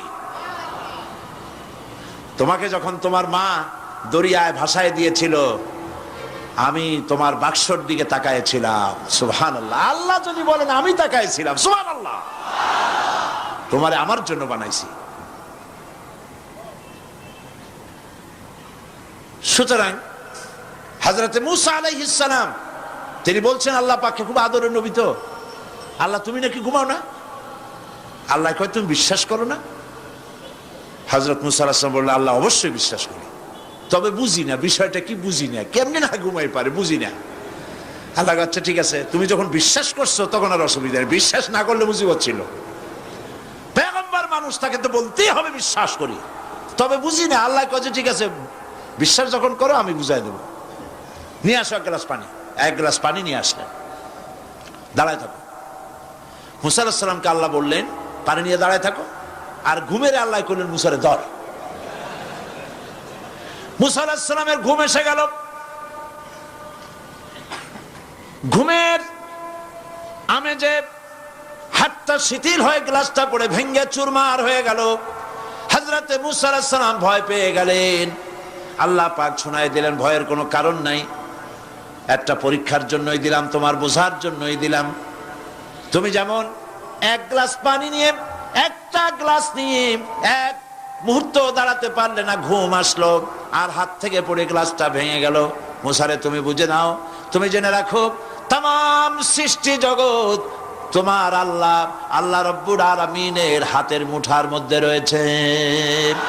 আল্লাহ রব্বুল আলামিন যদি ঘুমায় যান, এই পৃথিবীর আকাশ এবং জমিনের সব ট্রাফিক কন্ট্রোল আল্লাহ পাক নিজেই করেন। যদি তিনি ঘুমায় যান সব শেষ হয়ে যান। বাংলাদেশে কি হচ্ছে, পৃথিবীর কোথায় কি হচ্ছে তা আল্লাহ দেখছেন না? চিল্লায় বলো দেখছেন না? সে আল্লাহ রাব্বুল আলামিন তিনি পরিষ্কার করে বলছেন যারা নাকি মুমিন বান্দা তারা অহংকারী হয় না, ক্ষমতায় থাকুক ক্ষমতায় না থাকুক কোন অবস্থাতেই অহংকারী হতে পারে না। আল্লাহ পাক শোনায় দিয়েছেন যারা অহংকার করে তাদেরকে পরিষ্কার করে বলেছেন ওয়ালা তামশি ফিল আরদি মারহান ইন্নাকা লান তাখরিকাল আরদা ওয়া লান তাবলুগাল জিবালা তুলা ওয়ালা তামশি ফিল আরদি মারহান। খবরদার আমার জমিনের উপরে অহংকারের পদে বড় হেঁটো না। দেখছেন না কত আছে অহংকার করে হাঁটে, জমিনের উপরে জুতা পায়ে দিয়ে মচ মচ করে হাঁটতে থাকে। ওয়ালা তামশি ফিল আরদি মারহা ইন্নাকা লান তাখরিকাল আরদা। তুমি কি তোমার পদাঘাত দিয়ে আমার জমিনটারে ভাটায় দিতে পারবা? বলেন পারবে? যদি শক্তি থাকে দাও লাথি, তোমার ঠ্যাং ভাঙবে, মাটির কিচ্ছু। ওয়ালান তাখরিকাল আরদা মা, তুমি আমার এই জমিনটাকে ধসাই দিতে পারবে না। আর ওয়ালান তাবলুগাল জিবালা তুলা, আর পাহাড়ের উচ্চতা লাফ দিয়ে তুমি ছাড়াই যেতে পারবে না। আমার জমিনও ফাটাইতে পারবে না লাথি দিয়া, লাফ দিয়ে পাহাড়ের উচ্চতাও ছাড়াইতে পারবে না। তো এত লাফাও কেন? মুমিন কম লাফাও, শক্তি কম দেখাও। আল্লাহ রাব্বুল আলামিন আবার বলেন وعباد الرحمن الذين يمشون على الأرض هونا আল্লাহর বান্দা যারা, সত্যিকারের বান্দা যারা, তারা দুনিয়ার বুকে বিনয়ের সাথে হাঁটে, মাথা নিচু করে বিনয়ের সাথে হাঁটে। সুবহানাল্লাহ বিহামদিহি। তো এই আল্লাহর প্রতি ঈমানের সবথেকে বড় লাভ হচ্ছে আত্মমর্যাদা সম্পন্ন বানায়। ঈমান তাকে বিনয় এবং বিনম্র বানায়, অহংকারী বানায় না। আর অহংকার করে তুমি যাবা কই? কদ্দুর ক্ষমতা তোমার? আল্লাহ কোরআন শরীফের বহু আয়াত দিয়ে এই কথাগুলি বলেছেন। আর এটা গেল 2। 3 নম্বরে আল্লাহর উপর ঈমান আনার, আমি কি বলতেছি বলেন তো দেখি, ফায়দা। আল্লাহর উপরে ঈমান আনার 3 নম্বরের ফায়দা হলো মুমিন ব্যক্তির মধ্যে বীরত্ব এবং নির্ভীক ভাব তার মধ্যে এসে যায়। সে নিজে মুজাহিদ, সে বীর, সে কাপুরুষ নয়। সুবহানাল্লাহ। আল্লাহর উপর ঈমানের কারণে বীরত্ব এবং নির্ভীকতার প্রশিক্ষণ তার মধ্যে তৈরি হয়ে যায়। কারণ মানুষের সবচেয়ে বড় ভয় হলো মৌতের। বলেন তো দেখি, বড় ভয় কিসের? বলেন সবাই। আর যারা বললেন না তারা, তাদের মৌতের কোনো ভয় নেই। মৌতের ভয় আছে কি না? আছে। কিন্তু ভয় করে যাবেন কই? ভয় তো সেইটারে করা যায় যেটাকে ভয় করে এড়ানো যায়। এখন মৃত্যুকে ভয় করে আপনি কি এড়াইতে পারবেন? পারবেন? আল্লাহ পাক বলছেন মুমিন নির্ভীক হবে, বীরত্বে পরিপূর্ণ হবে, কাপুরুষ হবে না, মৌতের ভয়তে পালায়ে বেড়াবে না। আল্লাহ পাক বলছেন কুল ইন্নাল মাউতাল্লাযীনা তাফিরুনা মিনহু ফাইন্নাহু মুলাকীকুম। মরণ থেকে পালাও তুমি, মরণ তোমায় লইবে ঘিরি, যদিও সুদূর আকাশ পানে, লুকাও সেথায় লাগিয়ে সিঁড়ি। এ মহারোগের চিকিৎসক নাই, নাই সে ঔষধ জগতে, খুঁজিয়া কাতর হইলে কি হবে, পারিবে না তারে ফিরাতে। মৃত্যু যখন তোমার এসে যাবে, তোমাকে মৌতের হাত থেকে কেউ রেহাই দিতে পারবে না। মৃত্যু তোমার হবেই। সুতরাং মৌত যখন হবে তখন তাকে ভয় করে তো কোনো লাভ নাই। আর মৃত্যু কোথায় হবে, কখন হবে, আমরা কেউ জানি না। জানেন? ওমা তাদরি নাফসুম বিআইয়ি আরদিন তামুত। কোন মাঠে, কোন ময়দানে কখন মৌত হবে কারো জানা নাই। এই গত নভেম্বর মাসের শেষ দিকে আমি লন্ডন সফর করেছিলাম। এক ভাইয়ের কাছে শুনলাম, আমি অবাক হয়ে গেলাম। তিনি পত্রিকায় দেখে আমাকে বলেছেন, এক লোক 8 তলা থেকে 8 তলা বিল্ডিং এর ছাদের উপর পড়ে গেছে। 8 তলা বিল্ডিং এর ছাদের উপর থেকে পড়িয়া তার কিছু হয়নি, হাত পাও ভাঙে নাই, মরেও নাই, খালি কিছু চামড়া টামড়া ছিঁড়ে গেছে। তাড়াতাড়ি অ্যাম্বুলেন্স আসছে, অ্যাম্বুলেন্সে তাকে নিয়ে গেছে, হসপিটালে নিয়ে যাবে চামড়াগুলো সেলাই করে দেওয়ার জন্য। অ্যাম্বুলেন্সে উঠাইয়া তাড়াতাড়ি অ্যাম্বুলেন্স আসছে। দরজা যেভাবে লাগাইছে দরজাটা ভালোভাবে লাগে নাই। দেখেন নাই মাইক্রোবাসে বা অ্যাম্বুলেন্সে অনেক সময় দরজা এরকম মারে, মারার পরে অনেক সময় লাগে না, যার জন্য ড্রাইভার বলে যে দরজাটা ভালো করে লাগায় নেন, ঠিক না? দরজাটা ভালো করে লাগে নাই। সামনে চলতে গিয়ে এই গাড়িটার ব্রেক কষতে হয়েছে ড্রাইভারের কোনো কারণে। যেই না ব্রেক কষেছে আর অমনি দরজা যেটা লাগছিল না ভালো করে, দরজাটা খুলে গেল। আর রুগীটা 8 তলা কাছে পড়ছিল, ওইটা ছিল পাশে, সে ছিটকে গিয়ে রাস্তায় পড়লো। আর একটা বাস সামনের থেকে এসে মাটিতে তাকে চ্যাপ্টা করে দিয়ে চলে গেল। শুনিয়া আমার মুখ থেকে বেরিয়ে গেল আল্লাহু আকবার। বলেন আল্লাহু আকবার। কি আল্লাহ পাকের কি প্রচন্ড ক্ষমতা, কি ইচ্ছা তার। মৃত্যুর জন্য সময়ও লাগবে, জায়গাও লাগবে, দুটো জিনিস এক হতে হবে। আল্লাহর যাকে যে মৃত্যু দিবেন, মৃত্যুর জন্য সময় এবং জায়গা দুটোর কম্বিনেশন হতে হবে। 8 তলা থেকে পড়বে ঠিক, কিন্তু মরবে না। আজরাইল অপেক্ষা করতেছে রাস্তায়, বাস আসবে যখন। 8 তলা থেকে পড়লো, অবিশ্বাস্য ভাবে লোকটা বেঁচে গেল। আর হসপিটালে তার যাওয়া হলো না, গাড়ির দরজা খুললো, রাস্তা দিয়ে পড়লো, আজরাইল দ্রুত তার কাম সেরে চলে গেল। সুতরাং মুমিন ব্যক্তি আল্লাহর উপর ঈমান আনার কারণে দুর্জয় মনোবল সৃষ্টি হয়। কাপুরুষ জীবনে কয়েকবার মরে। সাইকেলের টায়ার বাস্ট হয়েছে শুনে বেহুশ হয়, তারপরে ট্রাকের টায়ার বাস্ট হয়েছে শুনলে কানের তলা ফেটে যায়, বোম বাস্ট হয়েছে আওয়াজ শুনে হার্ট ফেল করে, পাতিশিয়ালের ডাক শুনলে কোনো হুশই থাকে না। এই হচ্ছে কাপুরুষদের কাজ। আর ইমানদার ব্যক্তি এগুলি পরোয়া করে না। তার জানা আছে যে আমার নির্ধারিত সময়ের এক মুহূর্ত আগে আমার মৌত হবে না। তো মৌত যখন আমার জন্য অবধারিত, দুনিয়ায় আসছি যখন, মৌত যখন হবেই, সেই মৌত বিড়ালের মতো হোক তা কি চান? পাতিশিয়ালের মতো হোক তা কি চান? আমি তো বলি যে বিড়ালের মতো 500 বছর বেঁচে থাকার কোনো লাভ নাই, সিংহের মতো 5 মিনিট বাঁচুন। মির্জাফরের মতো 50 বছর বেঁচে থাকায় লাভ নাই, খালিদ বিন ওলীদের মতো, সিরাজউদ্দৌলার মতো বেঁচে থাকুন। সেই জন্য এই ক্ষণস্থায়ী জীবনকে কেন সেই অনন্ত সুখময় জীবনের জন্য উৎসর্গ করে দেব? কিন্তু কথা বলতে গিয়ে রাসূল করিম সাল্লাল্লাহু আলাইহি ওয়াসাল্লাম দাওয়াত দিচ্ছেন, কিন্তু মনে মনে চিন্তাও করছেন যে সামান্য কিছু লোক, অস্ত্রপাতি কম, এই জিহাদের অবস্থাটা তারা কিভাবে নেবে। একজন যুবক সাহাবী দাঁড়ায় গেলেন, তার নাম মিকদাদ রাদিয়াল্লাহু তাআলা আনহু। যুবক, এই পৃথিবীতে যুবকদের ইসলামের সবচাইতে অবদান কাদের? চিল্লায় বলো। যুবকদের অবদান সবচাইতে বেশি। হযরত মিকদাদ রাদিয়াল্লাহু তাআলা আনহু তিনি দাঁড়ায় গেলেন, তিনি বললেন, ইমদি বিনা ইয়া রাসূলুল্লাহ হাইসু মা তাশা।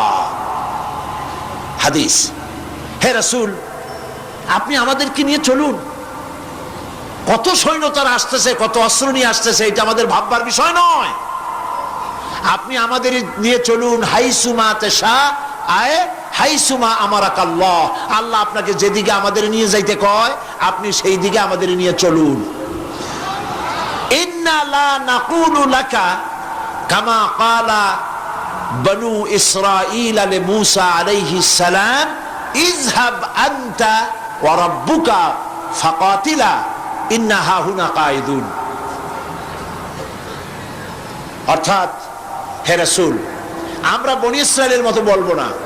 শোনেন, আমরা বনি ইসরাইলের মতো বলবো না যে মুসা, তুমি এবং তোমার আল্লাহ এই দুইজনে গিয়ে ফেরাউনের বিরুদ্ধে যুদ্ধ করো, আমরা যাবো না, আমরা বসে থাকবো। এই কথা আমরা বলবো না। আমরা মুসা আলাইহিস সালামের উম্মত নই, আমরা মুহাম্মদ সাল্লাল্লাহু আলাইহি ওয়াসাল্লামের উম্মত।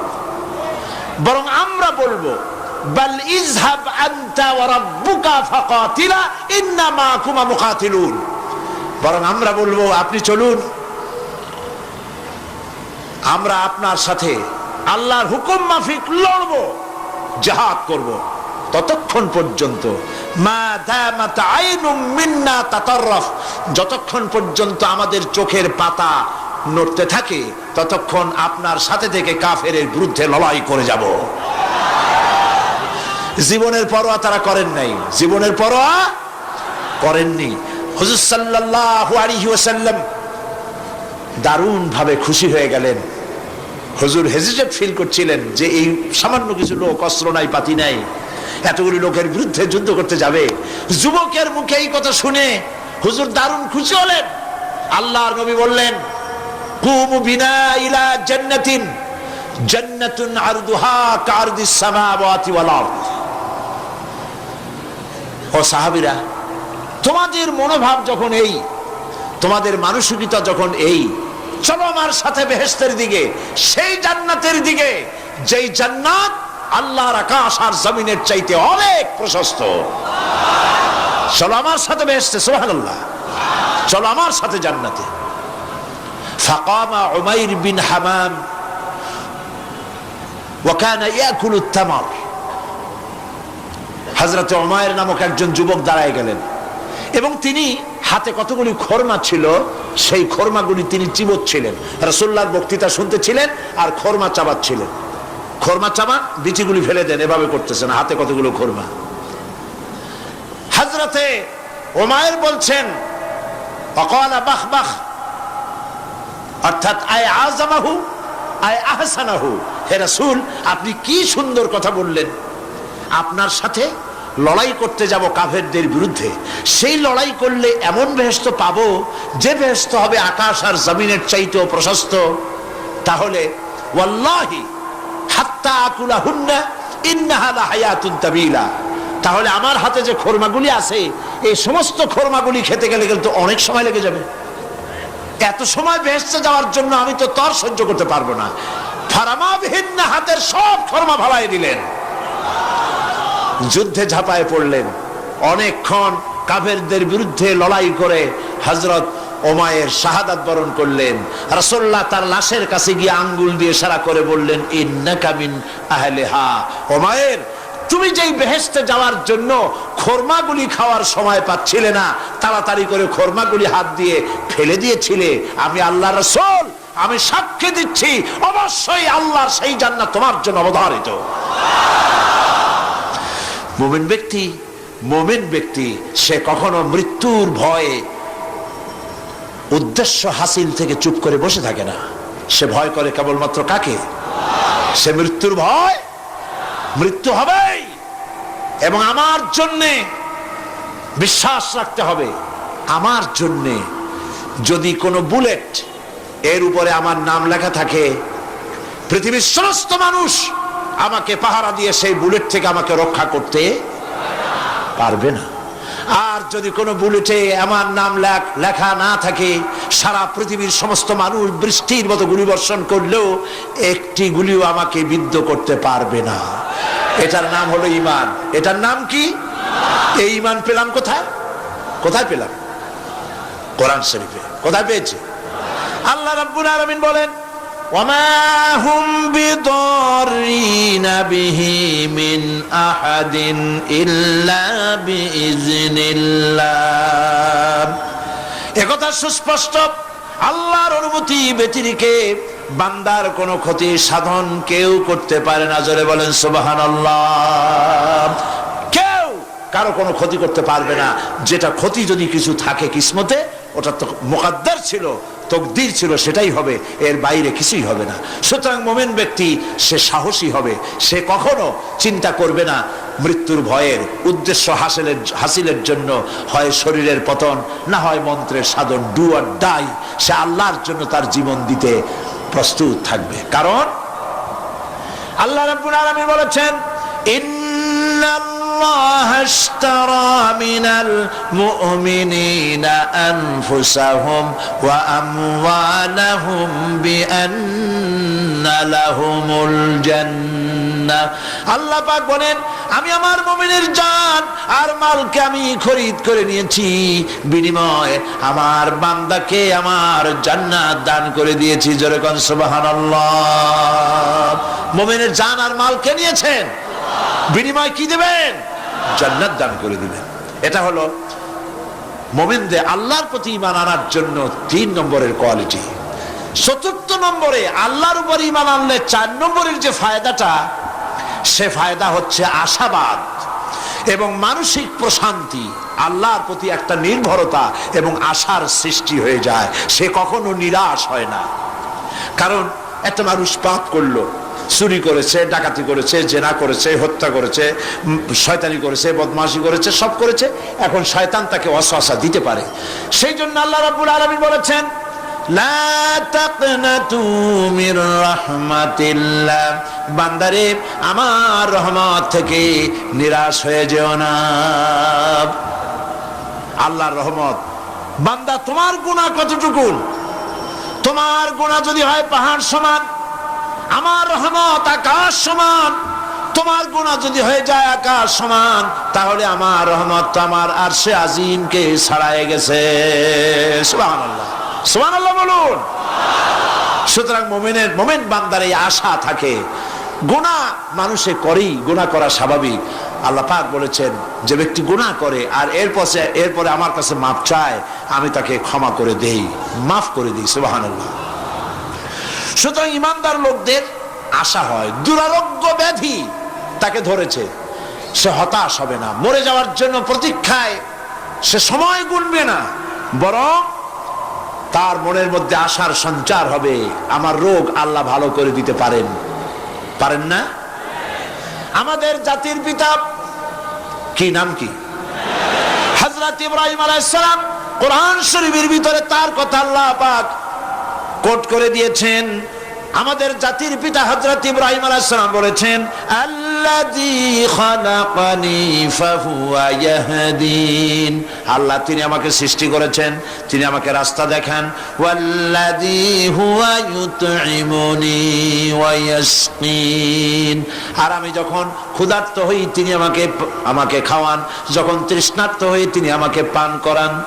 ওয়া ইযা মারিতু ফাহুয়া ইয়াশফিন। আর যখন আমি অসুস্থ হই, রোগাক্রান্ত হই, আল্লাহ রাব্বুল আলামিন তখন আমাকে রোগ মুক্ত করে দেন। সুবহানাল্লাহ। আমার অসুখ হলে কে রোগ মুক্ত করেন? সুতরাং দীর্ঘস্থায়ী কোনো রোগ হয়েছে, মুমিন হতাশ হবে না, মুমিন হতাশ হবে না। হতাশ হয় কেবলমাত্র কাফের। হতাশ হয় কে? মুমিন কখনো হতাশ হয় না। হতাশ হওয়া ইমানের পরিপন্থী কাজ। আল্লাহ পাক বলেছেন, লা তাকনাতু মির রাহমাতিল্লাহ, আমার রহমত থেকে মায়ুস হয়ো না। দেখেন হযরত আইয়ুব আলাইহিস সালামের কত বড় রোগ হয়েছে, শরীর পোকায় ধরেছে, জর্জরিত হয়েছে, দুর্গন্ধ হয়েছে, গ্রামের লোকেরা তাকে বের করে দিয়েছে, স্ত্রী পুত্র পরিজন সব চলে গিয়েছে।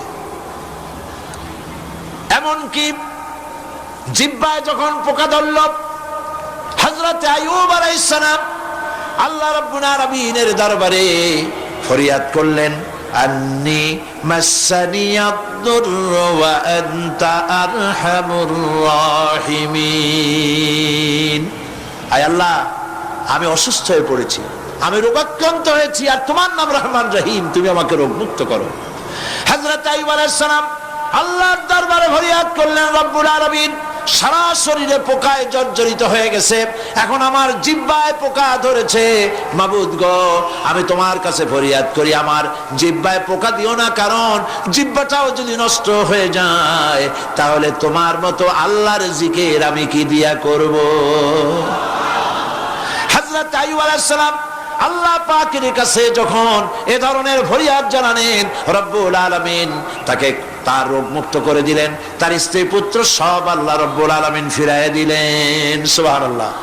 সুতরাং মুমিন ব্যক্তি, কোরআন শরীফে সব আছে, কোরআনের মতো শ্রেষ্ঠ ওয়াজের কিতাব পৃথিবীতে আর শুধু বোঝার দরকার। বিপদে যত বড় বিপদ আসুক, কোন বিপদে মুমিন ধৈর্য হারাবে না। হযরত ইয়াকুব আলাইহিস সালামের ছেলে ইউসুফ আলাইহিস সালামকে যখন তিনি হারায় ফেললেন, তিনি অধৈর্য হয়ে গেছিলেন নাকি? অধৈর্য হন নাই। কারণ আমি আমার বক্তৃতার সূচনায় বলেছি, আমরা কল্যাণ বুঝি না, অকল্যাণও বুঝি না। কোন বিপদ আসতে পরে আমরা হয়রান হয়ে যাই, কিন্তু বিপদের মধ্যে কল্যাণ আছে আমরা তা বুঝতে পারি না। কথা বুঝে আসছে? হযরত ইউসুফ আলাইহিস সালামকে কুয়ার ভিতরে ফেলে দেওয়া হলো। 11 ভাই মনে করেছে কুয়ার ভিতরে ফেলে দিয়া ইউসুফ আলাইহিস সালামকে মেরে ফেললাম, কিন্তু তারা বোঝে নাই আসল কামটা কি হয়েছে। এটা তো কুয়া নয়, এটা একটা টানেল, এটা একটা সুড়ঙ্গ।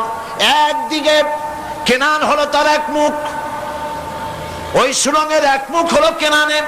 কেনান ইউসুফ আলাইহিস সালামকে ফেলে দেওয়া হলো কুয়ার ভিতরে মারার জন্যে, কিন্তু আল্লাহ পাকের ইচ্ছা ইউসুফ আলাইহিস সালাম মরবে না। এই টানেলের অপর প্রান্ত মিশরের সিংহাসনের টানেলের এপার দিয়া ইউসুফ আলাইহিস সালামকে ঢুকালেন, অপর প্রান্তে মিশরের সিংহাসনে ইউসুফকে আল্লাহ বসাইয়া দিলেন। হযরত ইয়াকুব ছেলের জন্য অধৈর্য হলেন না। যখন তিনি খবর পেলেন ছেলে বাগে খেয়ে ফেলেছে, তিনি তখন বলেছেন, ফাসাবরুন জামিলুন আসাল্লাহু আইয়াতিয়ানি বিহিম জামিআ ইন্নাহু হুয়াল আলিমুল হাকীম। ফাসাবরুন জামিল, আমি উত্তম ভাবে ধৈর্য ধারণ করলাম, এবং আমি বিশ্বাস করি আল্লাহ রাব্বুল আলামিন আমার হারানো সবকিছু আমাকে ফিরায় দিবেন। বহু বছর পর যখন হযরত ইউসুফ আলাইহিস সালাম প্রেসিডেন্ট হয়েছেন মিশরের, 11 ভাই গেল সেখানে সাহায্য আনার জন্য। সেই ঘটনা তো শোনাবো না, এমনি বলে যাচ্ছি। এরপরে তিনি তাদেরকে পরিচয় দিলেন ওরা ভয় পেয়ে গেল। তিনি বললেন, ভয়ের কোনো কারণ নাই, লা তাসরিবা আলাইকুমুল ইয়াউম, আজকে আমি কোনো প্রতিশোধ তোমাদের নেব না। সুবহানাল্লাহ। এর নাম পয়গম্বর, এর নাম কি? আল্লাহর নবী। আমি আজকে কোনো প্রতিশোধ তোমাদের নেব না, তোমরা যাও। পিতার অবস্থা তিনি জানলেন, কাঁদতে কাঁদতে পিতার চোখ দুটো নষ্ট হয়ে গেছে। ইয়াকুব আলাইহিস সালাম, হযরত ইউসুফ আলাইহিস সালাম বললেন, যাও। নিজের জামাটা খুললেন, গায়ের জামা খুলে বললেন, ভাইরা আমার, এই জামা নিয়ে যাও, আর আমার আব্বার চোখের উপরে এই জামাটা রেখে দিও। ছেলেরা যখন হযরত ইউসুফ আলাইহিস সালামের জামা নিয়ে মিশর থেকে রওনা করেছে, গল্প নয়, উপন্যাস নয়, আল্লাহ পাক এই কোরআন শরীফের সূরা ইউসুফে বলেছেন, জামা নিয়ে মিশর থেকে রওনা করেছেন। কোথায় মিশর আর কোথায় কেনান? কেনানে বসে হযরত ইয়াকুব আলাইহিস সালাম বলছেন, তোমরা যদি আমাকে মতিভ্রম, পাগল যদি মনে না করো, তাহলে একটা কথা বলি, আমার নাকে এখন আমি ইউসুফের গন্ধ পেতেছি। তোমরা যদি আমাকে মতিভ্রম না করো, তাহলে আমি বলি, আমি কিন্তু ইউসুফের গন্ধ পেতেছি। সুবহানাল্লাহ। হযরত ইউসুফ আলাইহিস সালামের জামা এনে ভাইরা যখন হযরত ইউসুফের চোখের উপরে রেখে দিলেন, হযরত ইয়াকুবের দুটো চোখ সাথে সাথে আল্লাহ ভালো করে দিলেন। ফাসবরুন জামিল, ধৈর্য ধরো। ঈমানদার ব্যক্তি আশার উপরে তার জীবন বাঁচে, কারণ যত বড় বিপদ আসুক না কেন, আশ্রয় পাওয়ার একটা জায়গা আছে, তার নাম হলো আল্লাহ। নাম কি? বলেন আল্লাহ। সবাই বলেন আল্লাহ, আল্লাহ, আল্লাহ, আল্লাহ। হযরত ইউনূস আলাইহিস সালাম মাছটাকে গিলে ফেলে দিল, মাছটাকে গিলে মাটির অতল তলদেশে চলে গেছে। এত বড় বিপদ পৃথিবীর কোন মানুষের হতে পারে নাকি? বলেন, কি বলেন? মাছের পেটের ভিতরে জানালা নাই, দরজা নাই, বেরোবার কোনো পথ নাই, মাছ গেছে পানির অতল তলদেশ। আল্লাহ পাক কোরআন শরীফের ভিতরে মানুষকে শোনান, আল্লাহ ওয়াজ করছেন। সুবহানাল্লাহ বলেন। আল্লাহ পৃথিবীর মানুষকে ওয়াজ করছেন, দুনিয়ার মানুষকে শোনান। আমার ইউনূস তো ধৈর্য হারা হয় নাই। ওয়াযান্নুন ইয যাহাবা মুগাদিবান ফাযান্না আন লান নাকদিরা আলাইহি فنادى في الظلمات أن لا إله إلا أنت سبحانك إني كنت من الظالمين فنادى في الظلمات জমায় কাসির, ত্রিবিধ অন্ধকারের ভেতর থেকে হযরত ইউনূস আলাইহিস সালাম চিৎকার মারলেন। মাছের পেটের অন্ধকার, পানির অন্ধকার, রাতের অন্ধকার, ত্রিবিধ অন্ধকারের ভেতর দিয়ে মাছের পেটের মধ্য দিয়ে ইউনূস আলাইহিস সালাম চিৎকার মারলেন। অধৈর্য হন নাই, হার্ট ফেল করেন নাই। তিনি বলছেন, পড়েন আমার সাথে, লা ইলাহা ইল্লা আনতা সুবহানাকা ইন্নী কুনতু মিনাজ জালিমিন। তুমি ছাড়া কোনো ইলাহ নাই, কোনো উপাস্য নাই, মাবুদ নাই, তোমার পবিত্রতা ঘোষণা করছি। আমি জালিমদের অন্তর্ভুক্ত হয়ে গেছি। ইউনূস আলাইহিস সালাম যখন কাঁদতেছিলেন, আল্লাহ রাব্বুল আলামিন সেই কান্না শুনেছিলেন কিনা? বলেন, শুনছিলেন কিনা? শুনতে পেয়েছিলেন কিনা? পানির ভিতরে কেউ শোনে নাই, মাছের পেটের ভিতরে ইউনূস আলাইহিস সালাম কিভাবে চিৎকার করছেন, মাছের পেটের ভিতরের আওয়াজ পানির ভিতরে কেউ শোনে নাই, জমিনের কেউ শোনে নাই, অন্তরিক্ষে কেউ শোনে নাই, সাত আকাশের ভিতরে কেউ শোনে নাই, কিন্তু আরশে আজিমের মালিক আল্লাহ রব্বুল আলামিন শুনতে পেয়েছেন।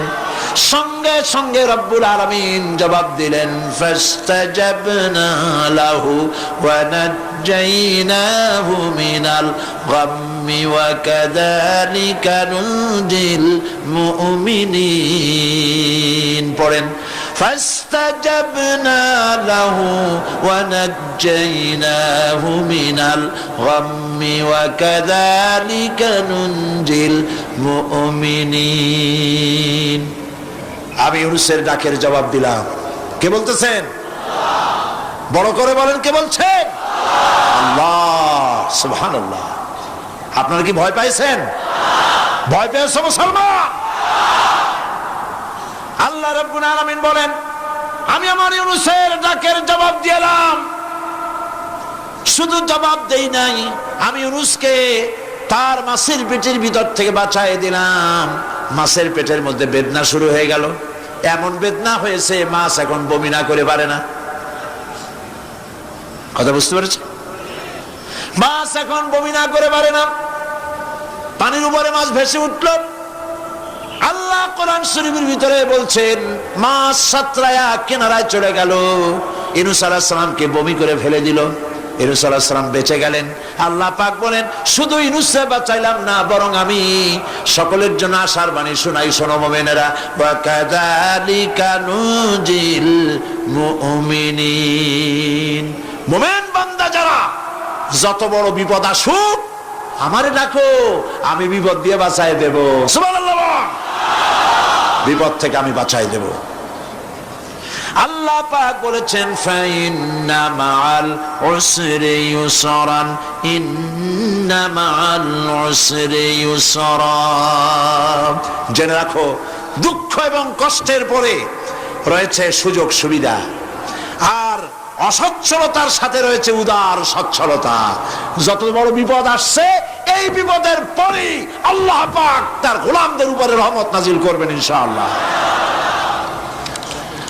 সুতরাং ঈমানদার লোকেরা, তাদেরকে আল্লাহ পাক বলছেন, কোনো ভয় নাই, কোনো চিন্তা নাই। যত বড় বিপদে পড়ো আমারে ডাকো, আমি ডাকের সাড়া দিয়ে দেব। সবাই আল্লাহরে ডাকেন। সুবহানাল্লাহ ওয়ালহামদুলিল্লাহ লা ইলাহা ইল্লাল্লাহ। জোরে পড়েন সুবহান।